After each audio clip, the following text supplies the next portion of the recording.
What was it about Bill O'Brien that made him the right hire here? Yeah, I think at the end of the season, you look hard at, what kind of changes need to be made. And as we know at Ohio State, we're chasing that, 1 or 2%, right? We're chasing that, last couple drives of a game or whatever that is. And I felt like in that particular situation, for me to really be able to, hand over, a lot of the duties that I was doing, I really was looking for somebody who had great background in the NFL, the SEC. He was a former head coach. He had been a head coach in the league, and the experience of developing quarterbacks was there. So and then the fit culturally was the right fit. So are you hoping to hand over play calling duties to this coming season? Yeah, that'd be the idea. Let's go far left. Dave Biddle, 24/7 Sports. Brian, have you joked with Jeff Hafley that he's on the verge of negatively affecting you twice now? Yeah, god dang. Yeah, it was not good. But I spoke to Jeff, and happy for him that he's got a new challenge ahead of him. And but yeah, that was a curveball we were not expecting. We were expecting a fastball and got a curveball. Transfer portal, could it have gone any better for you guys? The 5 guys you got, 6 including Julian, and then could you add maybe one more? Yeah, I think last year we were at 7. I think right now we're at 6, and I think I've said this before. In that type of situation, what we're trying to fill needs. We always want to recruit high school players and then develop them, and I think we're doing that as good as anybody in the country. But when we have opportunities to fill needs, Chip left, so we were able to bring in Quinshawn. There was, Kyle went in the portal, so we were able to bring in Will. We're trying to fill needs. But, I think, guys can, see what's going on here. I think, even having someone like Davison Igbinosun, who was at Ole Miss, just to give a little feedback on what it's like to be at Ohio State. For Caleb, he knew what this was. He had relationships with Jordan Hancock and some of the guys on our team. So a big part of it is it goes back to the guys that came back. And I think that was the number one thing coming off the season is the guys coming back and seeing that they wanted to be with their teammates and reach their goals. And to me, that's where all this started. So when you think about where JT and Denzel, Jack, Tyleek, Lathan, Travion, Emeka, Donovan. I mean, these are all really high-end players who decided they wanted to come back. And it wasn't for anything other than their teammates, their coaches, the culture, and that kind of set the tone for all of it. And then we started to fill in a couple of the pieces. And like you said, there wasn't a lot. It wasn't big numbers. But hopefully the guys we brought in can make an impact. Thank you. Fourth row middle, Tony Gervin, Buckeye Huddle. I feel like there's 5 weeks worth of questions that we could ask you. A couple of things. Where do you see Sonny's role now on defense? Is he moving to linebacker? Where do you see him playing this year? Yeah, we've had conversations with Sonny, and he has the flexibility to do a lot of different things, which is great, and he's embracing some of those things. And so as we get into spring, we'll start to figure out exactly how those will all shake out. But that's the one thing, when you see Sonny, he has the flexibility to do multiple things, not only because of his skill set in terms of his size, but also his mental makeup. And he's really willing to embrace some of those different roles, and that's exciting because it gives us a lot of flexibility with the defense. And then is Devin Brown good to go with his ankle? He is. Yep. He's had a really good couple of weeks. That quarterback room is really interesting, seeing the dynamic there of a bunch of guys that I think looks like they like hanging out together. And it's going to be a fierce competition this spring. But there's already some camaraderie in that room, and Devin, really has the most experience out of that group coming back, and he's shown really good leadership. Even coming off the last one, a little bit disappointing, being injured and everything, but he's rehabbed well, and he's really done a nice job so far with Mick, and excited to see the spring. You'd like to have 4 scholarship quarterbacks. What's it like now having 5? Yeah, we had to bring in some extra chairs, I guess, but it's good. I think it's healthy, and we say this all the time in recruiting. If you don't want to compete, Ohio State's probably not the right place for you, and it makes everybody in that room better. But it's not just there; it's at every position, and I think they're all embracing it. Nathan Barrett, Cleveland.com. I know Bill's situation has left this kind of like awkward purgatory that you're in, I guess. But did you go into the process with a template that you were looking for, and he just happened to fit it? And does that maybe inform what you'd be looking for if you had to pivot to something else? Yeah, there were certain things that, it wasn't just going to make this decision and say, well, we're just going to go in this direction now, throw somebody into that role. It has to be the right person. And I felt like, after spending a bunch of time on it, Bill was that right guy for that right spot at that time. And so, if something were to change, then we'd have to adjust from there. But that was something we, spent a lot of time on to make sure it was right. Decided yet what you want to do with the 10th position, the 5th defensive coach? Do you have a positional specificity of what you want to do with that yet? No, we have some flexibility there. We've had multiple conversations. I think we can go in a couple different directions, but we're still not ready to make a decision there yet. Certainly have talked to people, and probably about a week away there. Third row middle, Dan Hope, 11 Warriors. Ryan, but going back to the quarterbacks, how are you going to manage reps this spring with having 5 scholarship quarterbacks? Yeah, just going to try to get as many reps as we possibly can of team reps, 7-on-7 reps, and we need to get the guys as many reps as they can. It's not just at quarterback; it's at other positions. But that means there'll be a lot of reps out there for the guys. But we're going to be smart this spring in terms of there's certain guys that have played a bunch of football, and those guys are in a different situation than guys who just came in January. And then you have guys that are in the middle there who have played some football but really need this spring to grow and build. And so we'll identify that as the spring goes on to see who needs what reps. But when you have the quarterback room that we have, we're going to need a bunch of team reps to make sure we're developing these guys. They're learning the offense. And for Devin, he probably has the most experience, but Lincoln really doesn't have a ton. He hasn't gone through a spring yet. Will's brand new to the offense. Aaron and Julian are in the same boat. So we need to get these guys as many reps as we possibly can. So there'll be some long practices. Do you feel like you need to give Will a majority of those first team reps of him coming in, potentially being a starter? What we need to do is figure out, how many reps do you really need to get, at the end of the spring to, be ready to move into the summer. So whatever that is, it's not a percentage. It's just like, all right, here's what we need per practice, and then we'll make sure that we get those reps. I also want to ask you about Tim Walton. Obviously, he's done a lot of good things for you guys recently as a recruiter. What did you see in him coming from the NFL that made you believe he could be a successful recruiter? First off, it's his personality and his makeup, his character. I can't say enough great things about Tim Walton. His background of developing secondary play in the NFL speaks for itself, and the players that he's worked with, and the testimony when you talk to the players, they speak glowingly of what he's done to help them. The next thing was the fact that Tim played here. He's a Buckeye, and he wanted to help Ohio State, win a championship, and that was a big part of it. But then when you get around him more, you just realize, he's talented. I mean, he's good in a lot of areas, and when you're evaluating coaches, the first thing is, okay, how are they on the field as a technician? How are they schematically? How are they with relating to players? How are they in recruiting? Tim does a lot of those things. And so our guys have embraced his mentality. I think our secondary is super competitive. I think they want to, compete in everything that they're doing. You watch them go through drills. I mean, they're going at it with each other. And I think that really reflects Tim's mentality. And I think you can see we have an opportunity to have a really excellent secondary this year, and a big part of that is what Tim's doing. And then you're seeing the recruiting that he's doing. So I think all those things, add up to Tim being the best secondary coach in America. Right behind him, Pat Murphy, 24/7 Sports. Ryan, Dan was asking you about the quarterbacks. When we talked to Will, he presented himself as the starting quarterback, and I assume every guy you want that. Do you see him that way? I know before, sometimes you've let this play out, but how do you view him, given he has one season left? Yeah, listen, Will came here to play football, so, I hope that's his mentality, and I hope all the guys have that mentality. So, he's going to learn the offense and get going, but he's done a great job so far with the feedback. A big part of the quarterback play here is what goes on in that weight room with Coach Mick.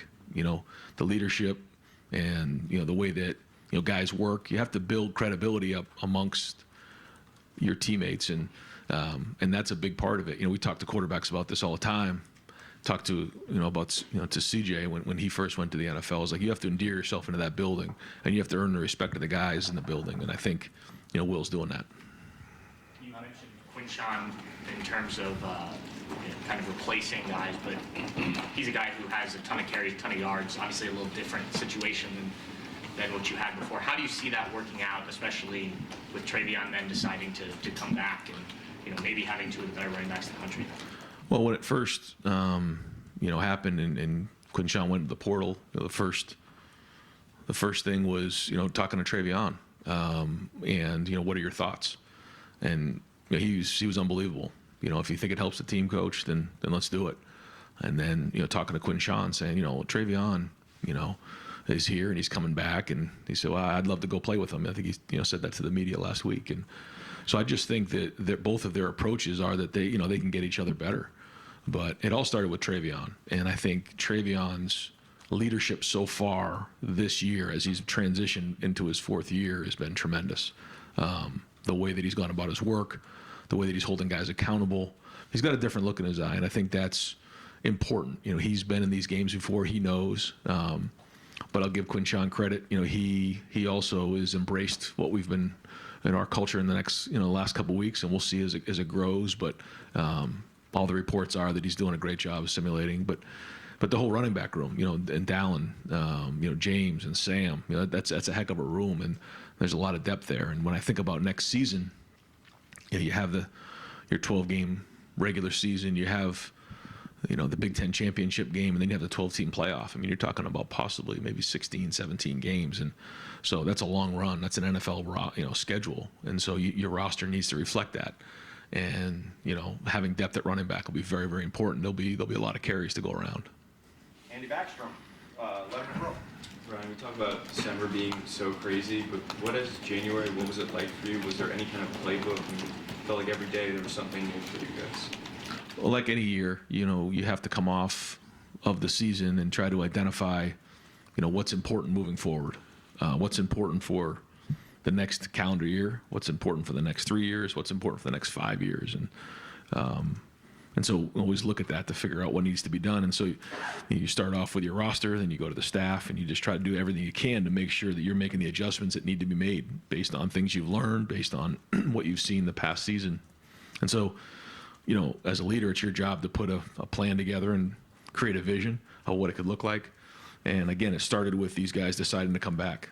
Again, Lathan Ransom and Denzel Burke, and and then Jack, decides to start talking to the guys about, hey, we need to bring this thing back. We need to go chase a championship next year. There's a lot of things that we need to do.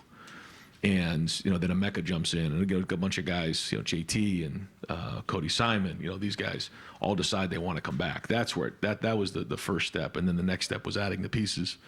Certainly, making some tweaks to the staff. And that's just the beginning. Now we have to go to the spring and execute the plan. It's a long, long road. There's no magic recipe to this thing other than hard work, and we know it's going to be a long run in next January. But that was one thing that I felt like as a leader we need to put a plan together, create a vision of what we want this to look like in the next month, and go to work about executing it. Yeah, and then one more thing about the quarterbacks. Just what are your initial impressions of Air and then Julian coming in? What have you seen from them, and what kind of quarterbacks do you think they are? Yeah, they're just getting started. It used to be that when you came in at mid-year, it was a big, a significant, the fact that you're coming in at mid-year. Now it's a little bit more normal. Guys are planning their, sophomore, junior years around graduating at mid-year, and it allows everybody an opportunity as they come in the summer to not be a freshman anymore. So everything that's going on is new. And so, they're going to have to embrace everything that's going on new. And I think that's hard. You got Julian who's coming in from California, you have Air coming in from Georgia. And when everything's new, there's an adjustment phase. And that's like that for every freshman. And so, they're every day that goes by, they're getting more and more comfortable here and getting their feet underneath them. They're going to have to learn the offense here and get going on the field. But it's great when you have, like Lincoln didn't go through that last year. And we knew that. Lincoln was a tremendous basketball player and a tremendous baseball player. And we sat down with the family and said, we're going to be a little bit behind here if we come in during the summer. And we knew that. So that was part of the agreement. But we knew that he was going to be a little behind. I feel like with these guys coming in now, they'll be further ahead and be able to make more of an impact in the fall. Cameron Teague Robinson, The Athletic. Ryan, I think the assumption when you went to the portal was that if you got a quarterback, it'd be a graduate guy who'd come in. When you decided to go after Julian, did you have a conversation with the guys in the quarterback room, or kind of what was that conversation like? Yeah, that's something I try to really do a thorough job of, is making sure I communicate when we're doing something like that, because this is not a program that brings in 20, 25, 30 guys in the portal. But when we do, I try to share my thoughts on why, try to communicate it, and for the most part, guys embrace it. There's times where maybe they don't like it, but I always feel like it's important for me to communicate the best I can. Not always perfect, but I think it's important to do.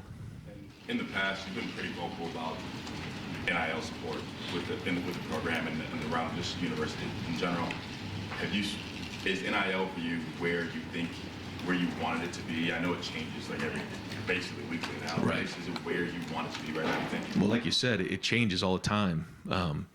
Boy, it's changed in the last year. It changed in December, and it's probably going to change again in May. So it's something that we all have to adapt to, and we're working hard. I think,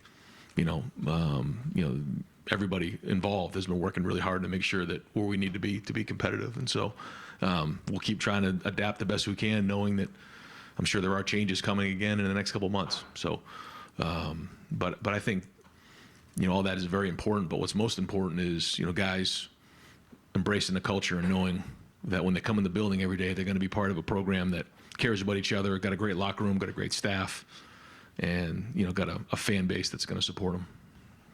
Jeremy Birmingham, The Podcast. Right, it's signing day. Oh, yeah. Dominic Harris joins the class. Obviously, kind of unique recruitment.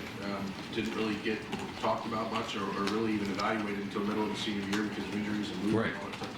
What made him a good fit for you guys when you decided in late December, that you needed another defensive line? Yeah, we felt like you said, with the injuries and things, it was a little bit late, but we saw somebody who has a lot of talent. And then, Larry spent some time with him, and then we brought him down on a visit, spent some time with him around here to see about the fit. And I think that's what's important, is the position coaches and Mark do a lot of the evaluating. And let me, before I forget to do this, you got to recognize Mark Pantoni and the work that he's doing and some of the stuff that he's really adapted. His job has changed so much in the last couple of years, and he's killing it right now. And so, he and his staff deserve a huge shout out here because of some of the work that's been done in the last couple of months. But going back, it's Mark and his staff and the position coach's job to identify the best they can. Can this player play for us talent-wise? And then, it's my job as the head coach to see if he's a fit culturally, and make sure that this is a guy that, can embrace what it means to be a Buckeye. Being at Ohio State's not for everybody. And I think when Dom came down, you quickly see that this is what he wanted. He wanted to be a Buckeye. He's from the state of Ohio. He understands the rivalry. There's a lot that was positive there. And he knows he's going to have to come in and work and compete. And, just like all these guys, we say, hey, if you want to come in and start day one, this is not the right place for you. Now, you can start day one. We have guys who have done it, but it's not going to be guaranteed. You're going to have to earn everything that you get here at Ohio State. And he was willing to do that. He wants to come in and compete. And I'm so excited to see what how things go with him once he gets here. But he won't be here till the summer. Is it different for a kid like that from Ohio who waited? I mean, he was committed to Washington. He decided not to sign a month ago, which was not at your behest. Right. Does it mean something different when a kid like that gets added late? Do you guys feel it different in the building? Well, I guess when you look back at the last month, it's just unique, I guess, in where college football is. Like you said, here's somebody who's committed to Washington. There was a coaching change there. There was a coaching change at Alabama. There's been coaching changes across the board, which creates this ripple effect. But in particular to Dom, we've had guys, I guess, in the past that have been in the same boat who, in these type of situations, you evaluate their senior film and you go off of that, who want to be at Ohio State. And, that recipe's worked. It has. a lot of guys we recruit early now, we go off of their sophomore film, we go off of their junior film. Here's somebody that we made the decision based off their senior film, and that's just more confirmation he's the right fit. Joey Kaufman, Columbus Dispatch. Ryan, I know you mentioned you're considering your options for that 10th spot. Philosophically, where are you at as far as whether you want to have a full-time special teams coach? That's something you've had every year since you've been here. You can have a full-time guy. You can divide up those responsibilities. Just where you at, sort of process and all that. Yeah. There's a lot that comes into that last spot, and I think both of those options are on the table. I feel comfortable going either direction, but finding the right guy is going to be what's important. And you also, Matt Guerreri, you mentioned he might, when that was announced, he could have some additional responsibilities. Yeah. Does that include special teams? And Yeah. What do you think of the hire overall? Yeah, I think Matt brings a diverse background in terms of his, he's been a coordinator. He's an excellent teacher. He also has been here before, so the guys, Lathan and some of the older guys knew who Matt was. So it's not just a brand new addition to the staff. I think he's going to work really well with Tim back there. He knows Jim's system very well, and so that's going to be seamless. He knows the system. But in terms of his help on special teams, we're going to see how big that is. But I feel like, Matt really is a great teacher. He's very intelligent. He's been a coordinator before. So, we'll see based on how that 10th position shakes out, how much responsibility he'll have. Austin Ward, podcast. Right, it's a new experience to have SEC coaches accusing Ohio State of having too much money or spending too much money. You comfortable with that? Did you find that weird? They're bringing up the old comments from 2 years ago about the payroll and size of all that. Well, I just think recruiting is always going to be competitive. It is, and so that's just kind of how it goes. And we're always trying to bring in the best talent we possibly can, but also the right culture fit for Ohio State. And I've said this before: you don't just bring anybody in here. But all of these guys wanted to be here. I think that's probably the most significant. Caleb wanted to be here. Quinshawn wanted to be here. Will wanted to be here. These weren't situations where, certainly you have to recruit, but we want guys who want to be here, because in the portal nowadays, if they don't like it, they can just leave. So a big part of that is opening up our doors and our players. Really recruiting our guys. And that's, really where I think over time, we've built a culture of development. We've built a culture where guys enjoy being with each other, and that kind of recruits itself over time. And so, we're counting on that to continue to, build us some momentum in the future. But we know recruiting is very, very competitive. And, it's our job as coaches, certainly as the head coach, to acquire as much talent as you can and then, go develop it. In line with the same philosophy it feels like that you've always had. Is there a change in your, I guess it feels like, Ohio State's being more aggressive, and maybe that's not the right term for it. The size of the class is not different than a year ago, as you said. Is there administrative support? Is there different NIL support? Is there a different mentality for you that went into, because it does feel different this year, even though you're describing the same thing that you have from years past. Well, I think the administration's been unbelievable. I think Gene's been great, and certainly, had conversations with Ross and President Carter has been great, but and so that's been huge to have that type of support has always been great. But I just think that across college football right now, it's just in a very unique situation when you see some of the coaching changes, and then we ended up adding 3 guys from Alabama. It's just there's a lot going on right now. And so, our guys, again, I think it all goes back, though, to our players coming back. There's nothing more important than that. And so we can, talk about the recruiting, and we can talk about NIL, we can talk about all that, but ultimately you had a bunch of guys who wanted to come back and finish a bunch of business that wasn't finished at the end of last year. And maybe, the guys across the country recognize that. They see our guys, they want to be part of our program because of, these guys. And I can't give them enough credit, because to me, I know we've added some pieces, but the guys who decided to come back, to me, that's the real story. How much larger was that group of guys coming back than you would have projected? I don't know. I always felt like, Marv was a top 5 pick, and that was probably going to happen. Although that wasn't like a done deal right out of the gate either. I think, it's hard when you work so hard towards your goals and you come up short, to just walk away from it. And I think that goes to show you not only how competitive our guys are, but how much they recognize what being a Buckeye is and how much they want to be able to come back into this building when they're older and be proud of winning championships and being on the walls and all those types of things. And so I think that's really what it came down to in the end. Could some of these guys have gone on to the NFL? Yeah, they could have, and they probably would have been drafted fairly high. And so when you have a bunch of guys like that shows a lot about the character of these guys and how much they've embraced being in Columbus, being Buckeyes, because some of them are from Ohio, like Jack and, some of the guys, but like not all of them. They're from different parts of the country. But I think having the guys from Ohio, they understand what it means to be a Buckeye, and that's their job to make sure they understand the rivalry. But now they've lived it. They know what it's like. And that's different when, you're Donovan Jackson coming from Houston, or you're, JT coming from Seattle. Now, after a couple years of being in the rivalry and being at Ohio State and coming up short, you want to leave here with something in your pocket, something you're proud of. And I think that's what's reverberating for the building right now. Far left, Whitney Harding, WCMH. Brian, I'm actually going to, jump off of that. You've talked so much about the guys coming back. You just did. What does it say about the personality of this team? Every team every year is a new personality. Yeah. But these guys coming back, what does it say about the personality, the drive of 2024?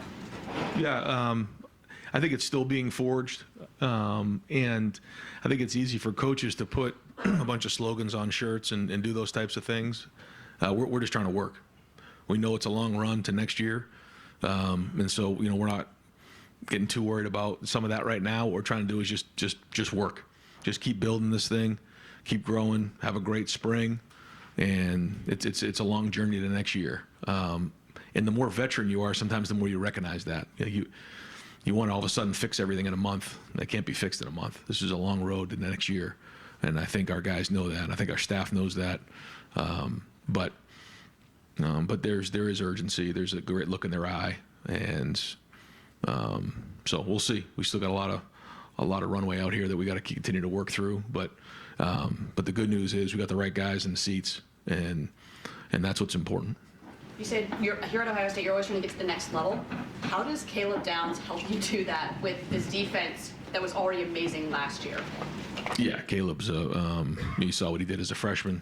To say, we're all excited to have him part of the program is an understatement. He brings a lot to the table. You guys will learn that. Won't get into all that right now, but his talent is exceptional. But he's already created an unbelievable amount of discipline in his life. He's created the skills to play the safety position at a high level. But I'll tell you, it's fun, because that secondary, they're competitive now. Like, they're not going to take a backseat to anybody. So everyone sat up a little straighter when he walked in, and that was good. But they embraced him. He knows those guys through the recruiting process. So it's going to be some great competition this spring. But he is very, very talented, and what do you have, 107 tackles as a freshman in the SEC, so, my goodness, it's going to be fun. Steve Hellwagon, 24/7 Sports. Yeah, Coach, talking to Will Howard, it seemed like the timeline for him, he settled on you guys, and you guys may have settled on him a few weeks before it actually kind of went public, I suppose, and he admitted that he put it off or didn't want to preempt the bowl game and different things like that. Just, can you speak to maybe that whole process, and was he a guy that you guys, as soon as he went in the portal, I don't want to say before the Michigan game or, after the Michigan game, whatever, that he was a guy that you guys were targeting?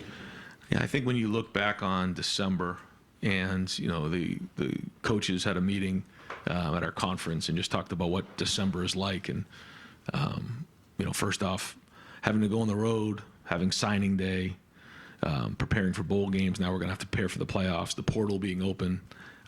December is really a nightmare. And the way that it's all designed right now is chaotic. That's all kind of a blur, quite honestly, to me, like how that all played out. But you have to try to have contingency plans in place for things that happen, whether it's at certain positions, whether it's in your coaching staff, because things change quickly as we've learned and will continue to learn. And I think that's what's really important is that, it's our job as coaches and my job as the head coach to continually make the right decisions for planning ahead to sustain what we've done. And now obviously chase that top, 1%, 2% to finish off some of these games at the end of the season that we need to do. And reacting, but not overreacting as well. And so, you have to have contingency plans in place, but you also have to make sure that you're being transparent. And I think we found that balance. Bill O'Brien process, Coach Belichick retires and Bill's now available. And in that process, I presume you talk to other people. So if, in the possibility that Bill O'Brien leaves, can you go back and have conversations with other people? Like, what would that look like? I know this is all supposition. Yeah, no, I get it. But that's what we're talking about, contingency plans. Yeah. Yeah. But again, it isn't just one of those situations where you just, take out one guy and put another guy in there and it's like, okay, move on. It doesn't work that way. So, but yes, we did talk to different people for that position, and, we'll have contingency plans in place. Hopefully we don't have to go down that road. But if we do, then we'll adapt. Last thing I want to ask about offensive line seemed to be the Achilles heel, obviously in the bowl game. Maybe the thing that could hold you back from winning the national championship if it's not addressed. Just in your mind, what is the plan? And they're going to go against a great defensive line again this spring. And are you hoping to get through that and then make some decisions, I guess? Yeah. Yep. Just having Bill just, watch the film and see our guys out there and having, he knows Seth, adding that piece to the puzzle was critically important. But just, the feedback that just a fresh set of eyes. What do you see? And he sees some talent. He sees some guys who are good, and he sees depth. He sees some young guys out there. So, like you said, we're going to have a really competitive spring and kind of see where we're at. But the idea right now is that we have enough to go win a national championship with the guys that we have in this building right now. If we come out of the spring and recognize that we don't, then we'll have to go from there. But there are some really good young players in that room, and there are some guys now coming back with some experience, and that should matter going into next season. Far left, Mitch Stacy, Associated Press. All right. Mitch. You talked about the issues involved in getting quarterbacks enough reps in spring and even in the preseason to determine who your starter is. I mean, what's the philosophy of adding these guys and putting 5 guys in the quarterback room when, how are you going to be able to evaluate? I mean, there's just not enough reps, I'm guessing, right? Yeah, we're going to try to do everything we can to get him as many reps as possible.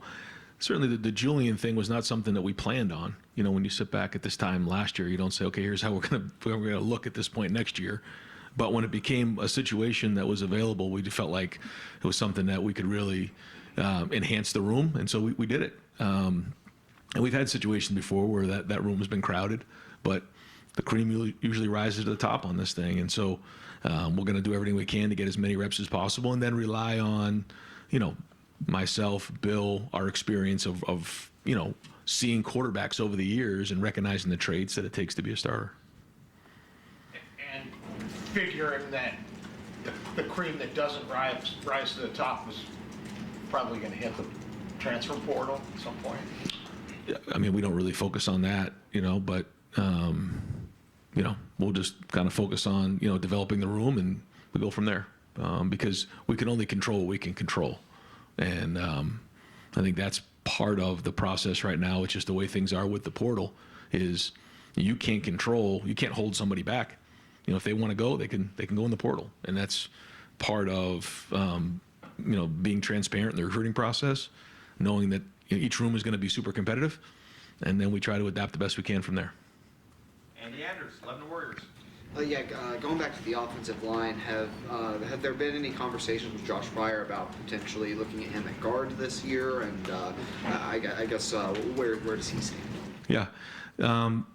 Josh has a little bit of a swing capability there, so he's going to be on the right side right now, and we're going to take a look to see what the right combination will be on the right side now that we lost Matt.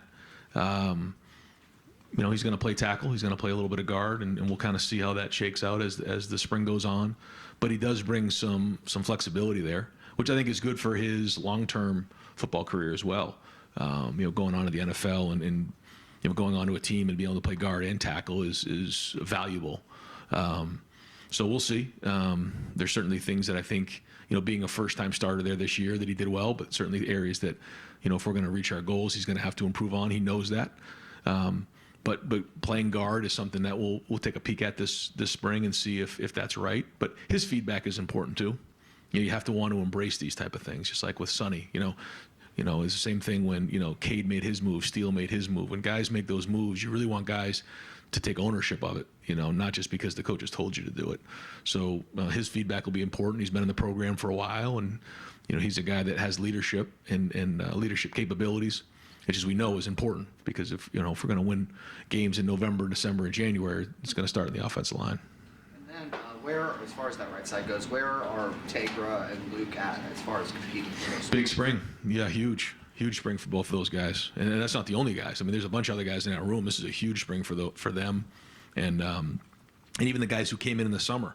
I think about Lincoln, I think about Arvell, I think about some of these guys that haven't had a whole spring to really go to work on. So excited, and the more reps those guys get, just like the quarterbacks need, the better, and we'll have a better idea of it. But having mat drills, having some of the workouts and the runs and all those things will allow them the opportunity to have a year of experience under their belt. Physically they're where they need to be, mentally where they need to be, learning the offense and defense, and I think I'm hoping this is the most competitive spring we've had since I've been here, but we'll see. Right behind him, Tom Moore, Buckeye Huddle. Last time we were in here with you, we got to watch you process the Jeremiah Smith news in real time. Took a little while before that tweet came in, I think the next morning maybe. What was that day like for you? And then what have you sort of heard about Jeremiah, since he's been here? Yeah, he's jumped right in. You guys have seen the talent's there. I think the thing that's been most impressive to me so far is his discipline that he's already built in his life, and then the skill of playing the position at such a young age as well. And and everybody will continue to build on that and grow on that, but has had a great approach so far. So certainly expecting big things from him. Yeah, that day was a long day. It was a crazy day. Haven't had one like that before, but you're also talking about the number one recruit in the country. And in terms of bringing in a play caller, obviously there's that's going to impact your life a little bit during the week. Yeah.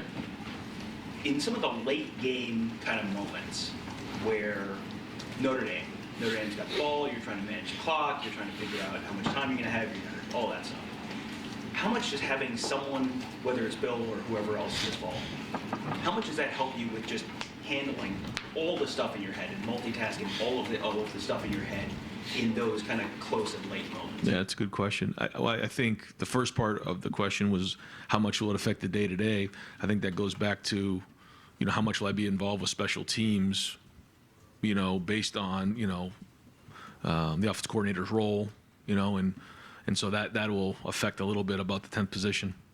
But yeah, in game, I feel like when you're calling the game, you have an idea of, okay, should you go for it on 4th and 2? Well, do you have a good play? It's one thing if you don't have an idea what the play is you just go for it. Well, then you don't have a good play. I feel like when you're calling the game, you're a little bit more of control of the situation. You know what's going on. You can, if you don't like the look, you can call a timeout. There's just so many more things when you're actually calling the game that you're in control of. But I do think, having somebody else call the game will allow me a little bit of a step back and see things from a wider lens of, okay, how's the defense how's it going with the defense, the special teams, overall, kind of step back a little bit and have a little bit of a different perspective. There's pluses and minuses to both situations. We can sit back and look at, stuff that went on in the playoffs, our game, when do you go for it, when you not go for it, decisions that are made. And listen, we can second guess all those things, but I do think being able to step back will give me a little bit of a wider lens on things. But there's a lot of guys, who in particular in the NFL, who call it, who are also making those decisions in game. I think they do a great job. So I think you have a good feel for what's going on in the game. You have a little more control. I guess sometimes you can get a little bit laser focused on what's going on in terms of the play call as opposed to maybe sometimes the situation. So I think those are the pluses and minuses of that. Brendan Gooley, Buckeyes Now on Sports Illustrated. Ryan, maybe building off that a little bit, how hard was it for you to give up play calling or to, say that's your intention if it's... Well, I haven't done it yet, so we'll see. But I know that that is an ideal situation moving forward. I know that it has to happen. There's so much that's going on right now in college football. Do I want to? No, I don't. I love the football part of it. I love calling plays. I love being in there. But, I'm getting pulled out, and I'm just not, on a Wednesday night, thinking about what to call on, 3rd and 4 on the 21-yard line, in the third quarter of a game. Like, those are all the things you rehearse in your mind, and it takes a lot of work. And I know that my energy and time and all that stuff needs to be in other areas. And especially with everything going on right now across the board, just with the team and the portal and NIL and just all those types of things. So I know that's the right thing to do, but now making sure the right person's in place was critical when we hired Bill. Certainly don't want to put words in your mouth, but from the outside looking in, it feels like there is a different sense of urgency just around the program right now. Is that accurate? I mean, there's always urgency here, if you don't believe that, try losing a game, that's just the way it is. So, we always have urgency, but I think, it goes back to the guys that decided to come back. You're talking about 6 or 7 guys who were probably projected in the first 3 rounds decided to come back. And then you're seeing, a bunch of momentum that way. But I think it goes back to, again, the type of culture that's here. And listen, you look at the last 2 years, we're a player or 2 away, but it didn't happen. And so it hurts, it stings, all the above. And so we have to figure out a way to chase that last, few drives of a game to go finish it off the way we're supposed to. And, when you sit here in February, it's such a long way away to get there. But it's motivating our guys, and there is a great sense of urgency in the building. One more quick one. In Justin's last year and CJ's last year, I think you alluded to the fact that you felt like you had a championship level roster. It was part of the reason you fought so hard to play in that COVID year. It's obviously early. You referenced it's a quarterback competition. Do you have some of those same feelings about this particular roster right now? I do, yep. Spencer Holbrook, Letterman Row. Brian, you always talk about extraordinary traits with quarterbacks. Yep. Is it harder to identify an extraordinary trait with a guy that you've never had in the system or recruited, or was that easier to find with Will now that you've got 3 or 4 years of film on? I mean, you go to the film and you try to identify with the film, in particular with Will. I like his competitiveness. I like his toughness. I think, Mick would tell you that he sees that every day in the weight room right now. He's a guy who won the Big 12 championship. He's a couple, a field goal or whatever away from beating Texas this year. He's got a, mature approach about him. And, he's got the ability to throw the football. He can, when he needs to run, he can run. But he's big. You see the size, and when he gets up on you, he's a big guy. So there's a few things there that you really can grab onto. You went into the portal and got Seth and Caleb. Their last game was in the Rose Bowl, obviously, against Michigan. Yeah. You guys take that game so seriously. What were the conversations like with those guys about that and understanding the rivalry? Did you think that it was a little easier for them to understand the rivalry, considering they just had their season ended by that team as well? Yeah, no, they verbalized that, then so they were able to get on board real quick with that. In particular, Caleb knows. I mean, he went through this thing. We were right down to the wire at the end with Caleb, so he knows. But then, but Seth as well, coming off of that last game, they know what's coming at the end of the year. Stephen Means, Cleveland.com. I mean, you just admitted this. You didn't really want to give up play calling, but it just seems like, and maybe this is fair or not, college football isn't going to allow you to be able to do that part the same way that you see in the NFL with head coaches who still call play. Yeah, I mean, it's become very difficult to do that. Yes. So we were asking you questions about this a year ago, and you hadn't quite gotten there yet. About when did you get there that you actually have to give this up this time, even if it's clearly not something you want to do? Because, I mean, it's like playing Madden in real life, right? Yeah, no, I mean, it's not something you just wake up one day and decide. It takes a little bit of time, and you know what's right. But at the same time, like, we're not just going to put somebody into that spot and say, hey, now you go take the offense. Like, that is not going to work. So it had to be the right fit, and that's why we spent so much time on this and being thorough. And that's Bill, checked all those boxes for us. So, in those how does your time get split up? Do you envision when the season starts, and how much you're meeting maybe with the offense, maybe how much you're meeting with the defense, and just all the other things you have to do in a 24-hour period? Yeah, I think that'll be something that's new for me. Right now, it's more of, continuing to do what we've done with the Ohio State offense, but then blending some of Bill's ideas and being in there to make sure that we can connect the dots. But then as time goes on, kind of stepping away a little bit, being in the room when things are going on, but being able to step out and then get into the defense, giving them, some thoughts from a different perspective. That's one of the things about being on offense is you have to become an expert at what the defense is trying to do and some of the things that can create problems for the offense, and being just a sounding board in there and talking through that, but also being around the players more and being a part of special teams. Front row, Bill Rabinowitz, Columbus Dispatch. Ryan, a little more than, I guess, a month and a half ago, probably the lowest point or a very low point after the Cotton Bowl. How different does it feel now in terms of just the mood in the building? I mean, keeping all those guys, getting the transfers, hiring Bill O'Brien maybe. How different does it feel inside the building? I don't know about different. That was a very unique situation, when Kyle decided to go in the portal and then losing Devin Hurley, and there was a lot of dynamics, not having Marvin there, and just, I guess, the way college football is now and going into that.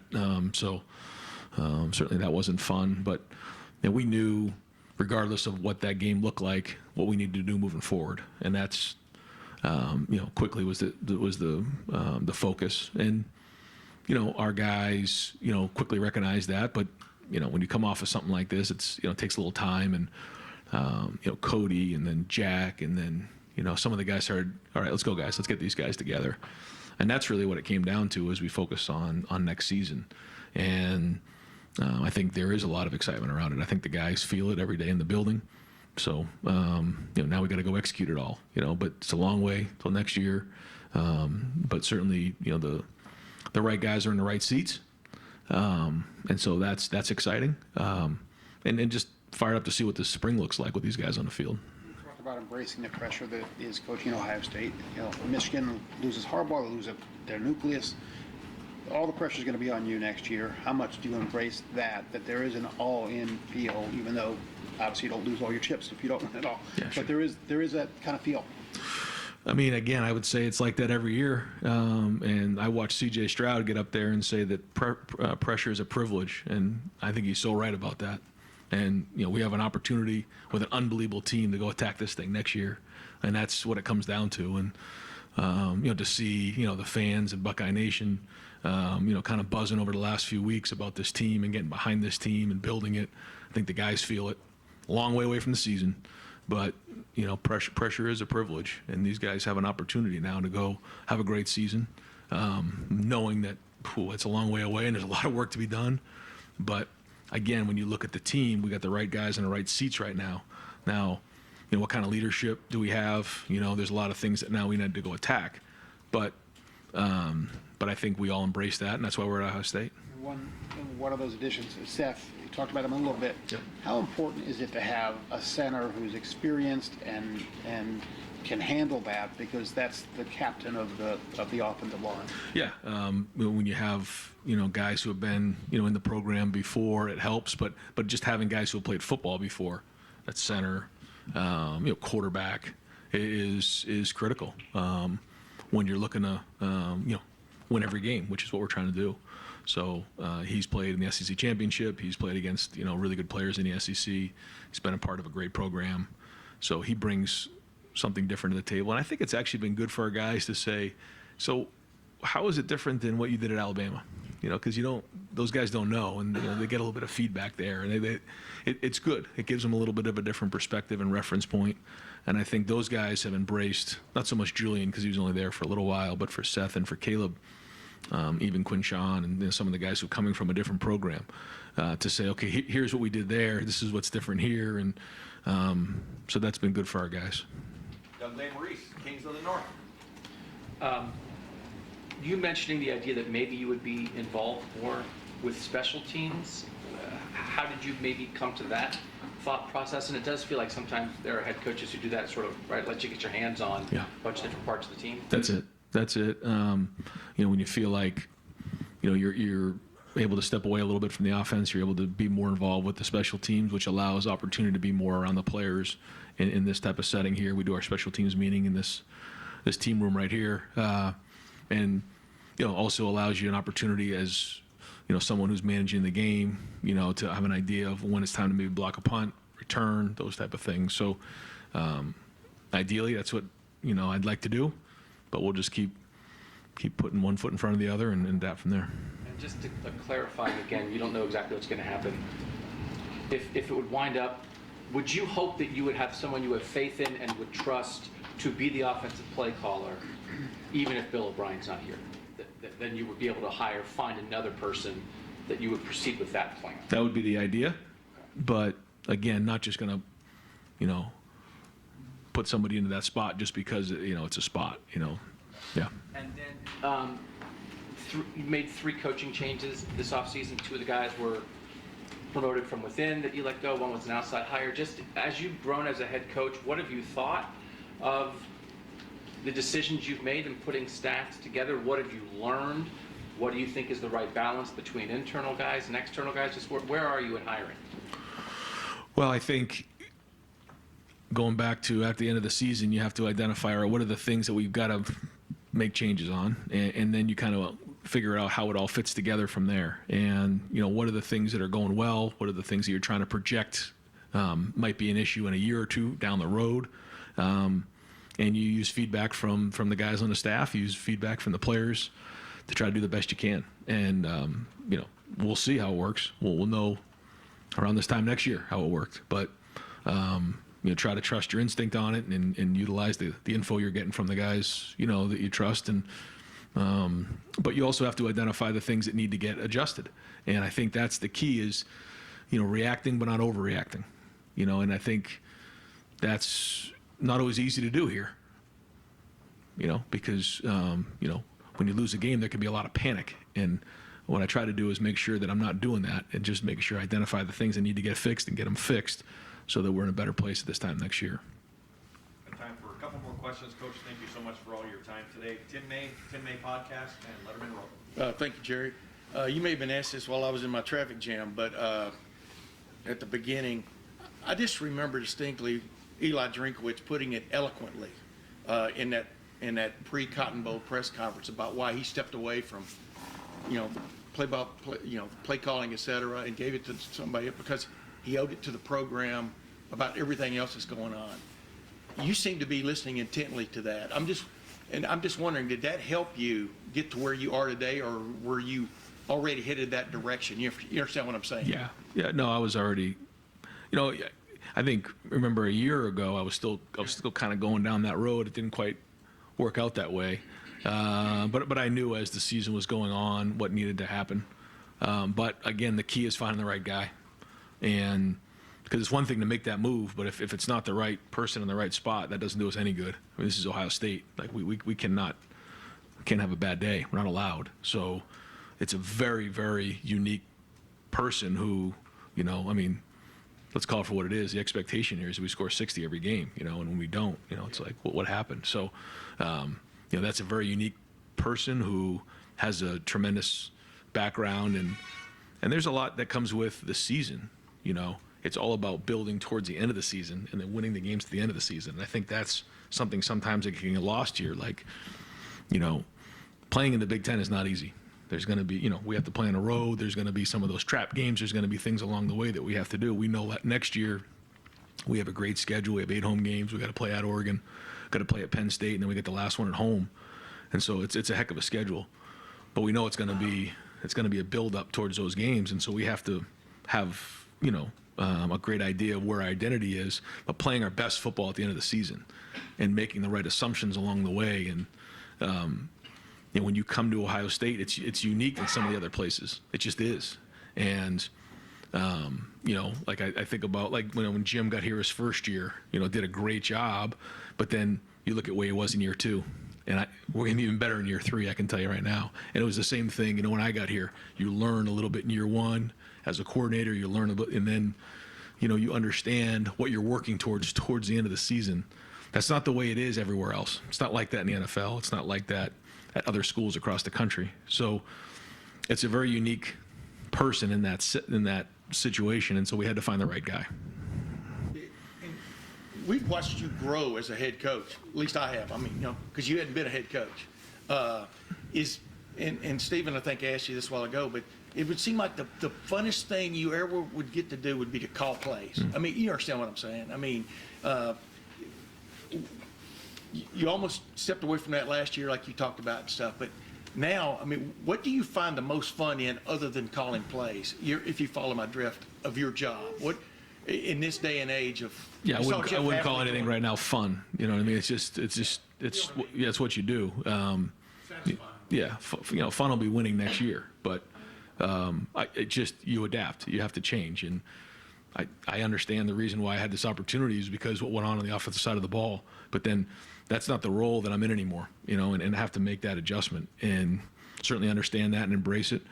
I think the thing that you have to really love is the interaction with people, driving people, and whether it's the players on the team, the staff, and being a leader and being steadfast moving forward and not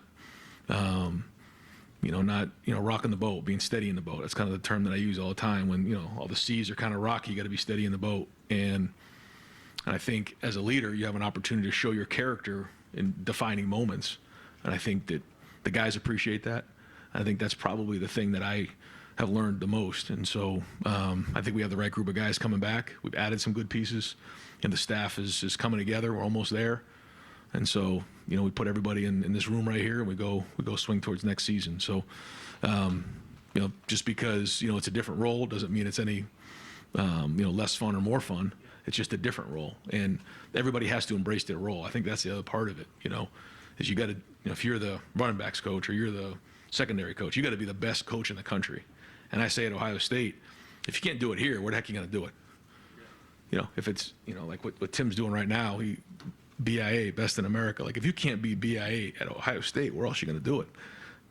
If you can't be wide receiver, like where else are you going to do it? And so I challenge our coaches all the time. Like when you come to Ohio State, if you can't do it here, you can't do it anywhere. And so that's where we need a bunch of guys who are experts at their position. And my job as the head coach is a little bit different than maybe it was a few years ago. Are you close at all with James Laurinaitis? Do you want to see another year out of him and stuff? I mean, like I was talking about on the radio this morning, I mean, the biggest change for anybody becoming a full-time assistant coach is the recruiting aspect of things and stuff. Have you been impressed by him in that role? I mean, just what's your take on that aspect? I've been very impressed, and I think he's got a really bright future in coaching. He's only been doing it a couple of years, but playing has allowed him an opportunity to give him perspective, but he also has credibility with the guys, and so he's had an opportunity, and that was a part of it too, is being able to get on the road for a couple of weeks, and he had never done that before because he didn't come up as a coach, so that was good for him to get out there, and he's done a really nice job, and he's a big asset, and we'll kind of figure out what that all looks like moving forward, but I've been impressed with his ability to coach because it's different than being a player. One last quickie. Do you have a special or favorite Clay Hall story? He's retired. I heard, yeah. When did you announce that, Clay? 3 years ago, and No, Clay's been great. Clay's been a gentleman, and I know everybody has a job to do here. And, sometimes that means being critical of the head coach, and I get that. But Clay's always been a gentleman, and I know he's going to be missed around here. Appreciate you, Clay. We're going to let him have the last question, but first, Bill Landis, Kings of the North, and the podcast. Ryan, how much do you and Bill kind of speak the same language in terms of terminology, scheme, or is there any kind of adjustment there? And then what will the dynamic be between, here's the Ohio State playbook, call it from here, or how much autonomy does he have to add to that, enhance it? Yeah, it's been great for him to come in and kind of learn what we've done, so there's a reference point there, and then infuse some of his thoughts and ideas and tweaks and say, wait a minute, because when you've been in the system for as long as we have, we call it this, but that doesn't make much sense. Well, it's because in week 7 we just decided to call it this. Well, let's kind of reorganize that. Nothing needs to be touched in this area. This is good, and it's great to come in with a different perspective to say, all right, this may, if I'm coming in and I'm, last year, Josh Simmons. So why do we call it this? Well, it should make more sense. And so having Bill come in and saying, this would make more sense in terms of teaching it this way has been excellent. And so we've had those type of conversations. We're not all of a sudden going to change the terminology or what we do. And I think that's important as well because you just never know when a coordinator is going to be here or when he leaves. So we can't go changing the offense because you just don't know how things are going to shake out. But at the same time, it's great to have some of that collaboration. And I think I've always watched Bill and what he's done. I watched with the Patriots. I was obsessed with that and what they did there. But I also what he did with the Texans and Deshaun Watson there. Those first couple of years. And I studied about their empty package and what they did, and then obviously watched very closely what he did at Bama. So there's just a very diverse background there, and a lot of respect over the years. I think on both ends. He watched what we did here, so it's been great so far. It's been great. And with Will Howard, it was funny to me. We talked to him last week. He's a guy that has 1,000 career rushing yards, and he says, I don't really fancy myself that much of a runner. How did you guys evaluate that skill set on film when you watched it? Do you have an idea yet of how you might embrace that with him? One of the things we got to do to win the last game of the year is run the football. And in order to do that, you want to have somebody that at least needs to be accounted for in the run game. If the other defense says, well, he's not a threat at all to run, that certainly changes the angles, changes the numbers, leverage, all the above.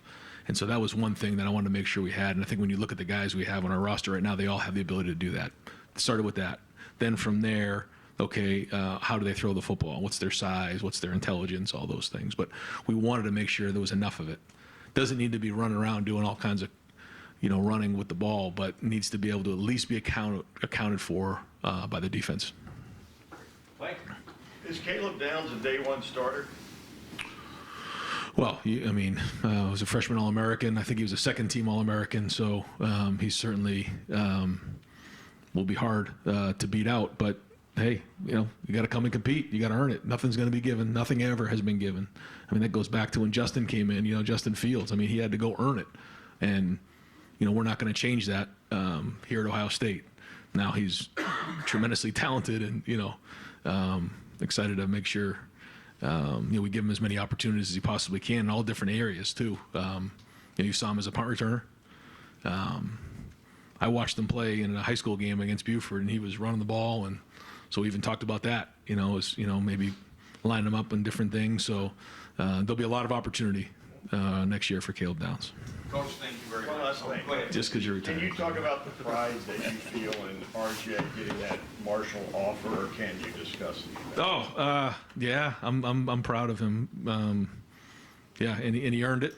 He loves football, and he's obsessed with it. And so from when he wakes up in the morning to when he goes to bed at night, that's all he thinks about. So, I'm happy that he got that one. I'm sure there's a lot more to come from there.